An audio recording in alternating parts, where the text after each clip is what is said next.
యేసుక్రీస్తు పరిశుద్ధ నామానికి మహిమ కలుగునుగాక. సమస్తము క్రీస్తు ద్వారా అనే పాఠ్యభాగాన్ని అనుదిన వాహినిలో నేడు మనం అధ్యయనం చేద్దాం. పౌలు తన పరిచర్యలో అనేక పరీక్షలు మరియు హింసలను ఎదుర్కొన్నాడు. సముద్ర మార్గంలో ఎన్నిసార్లు ఓడ బ్రదలైనప్పటికీ, పరిచర్యలో ఎన్నో కష్టాలను అనుభవించినప్పటికీ అతను దేవునిలో బలాన్ని పొందాడు మరియు అన్ని పరిస్థితులలో సంతృప్తి చెందడం నేర్చుకున్నాడు.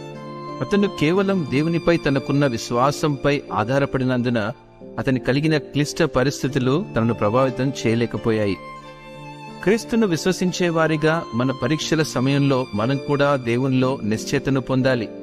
మనం ఎదుర్కొనే ప్రతి సవాలు ఆయనపై ఎక్కువగా ఆధారపడడానికి సహాయపడుతుందని తెలుసుకోగలిగితేనే మనకు ఎలాంటి ఆటంకాలు ఎదురైనా ఫిలిప్పీయులకు రాసిన పత్రిక 4:13 ప్రకారం నన్ను బలపరచువాని యందే నేను సమస్తమును చేయగలననే విశ్వాసాన్ని కలిగి ఉంటామండి.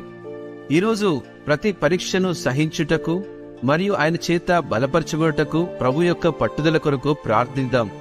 ఆయనపై మన విశ్వాసాన్ని ప్రకటిద్దాం. దేవుడు మిమ్మును ఆశీర్వదించునుగాక. ఆమేన్.